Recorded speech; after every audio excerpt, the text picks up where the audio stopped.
And they said we have to make a campus where everybody feels part of the community. We have to be inclusive. We have to be pluralistic. And you get the idea. You can't say things like Israel's committing genocide because that's not inclusive of the Jewish students. And in fact, the report uses the language, it's a report on anti-Semitism and anti-Israeli bias. Yes. I would argue that one of those things is not okay, and one of those things is like a moral obligation, you know? So the purpose behind this slogan of pluralism and inclusiveness, it's another assault on free speech. That, to me, is clear. What's really going on is Jewish students, Israeli students, they have to feel welcome. They have to feel part of the community. And if it happens that they support genocide, no, I'm serious. If it happens that they support genocide, well, we have to find a nice compromise or have a nice conversation about it. Briahna thought the gas chambers were a great idea. Wait a minute. Things get clipped very easily. Norman thought they were a bad idea. So, in the spirit of NPR, let's try to find some common ground. That's the report. And that part is completely wretched. They have one example they give. There's a Harvard professor, I think the author of the report, Mr. Penslar, Professor Penslar, and he says, I have a great new course I've designed.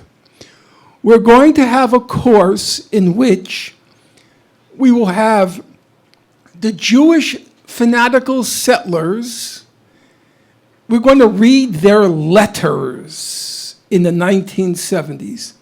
And then we're going to read the experience of those whose land is being taken. And of course, we're going to be viewpoint neutral, and we're just going to hear both sides. Well, to my mind, that's like, we'll read the diary of somebody at the gas chamber, and then we'll read the Jewish person in the camp, and we will be neutral, or we'll try to find common ground. There's something wrong with that.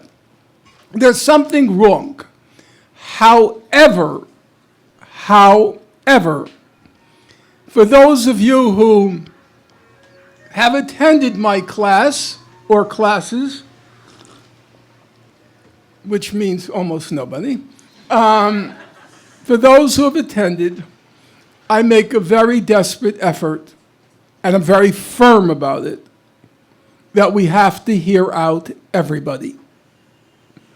There can be no silencing of opinion in my class. But then there's the question, what happens if you have students in your class, which is very realistic?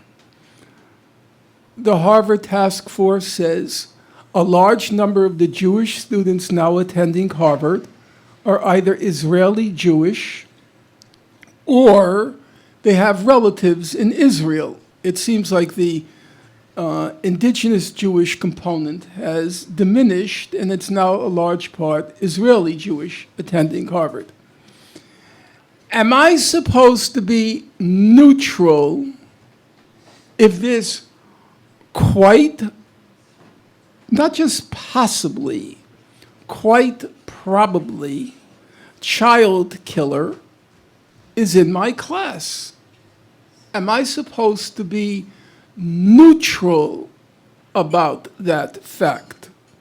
For every Israeli coming out of Gaza right now, for every Israeli member of the IDF coming out of Gaza now, the default setting is that person is either practiced or complicit in genocide.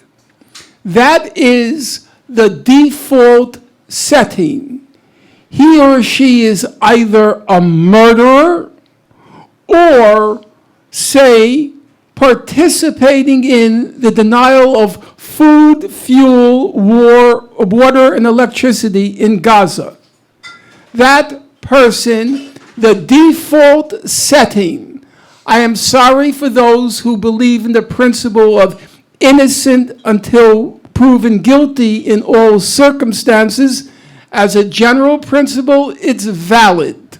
In the case of Gaza, it's guilty until proven innocent.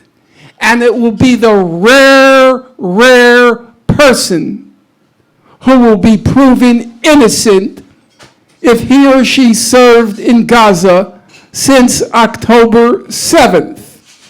So, I admit,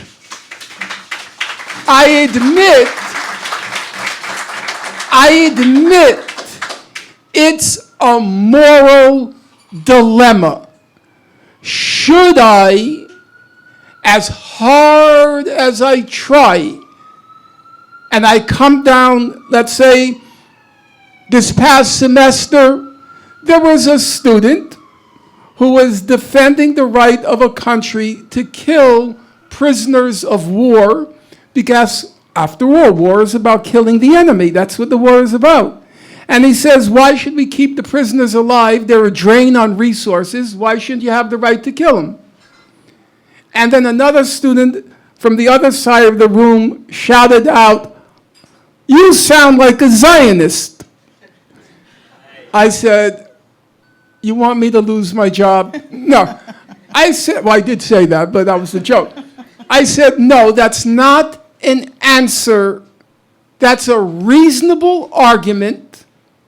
You may not agree with it, but any argument that has ideational, that's just a fancy word for there's an idea there, any idea that has ideational content has to be answered. It can't be shut down. So I am very firm on that principle. But I recognize, and here I will again, if you will excuse me, invoke the memory of my family. They would be disgusted if I pretended to be neutral when a child killer or child starver is sitting in my class. And as I said, there are some questions which, alas, I don't believe there is a coherent answer to.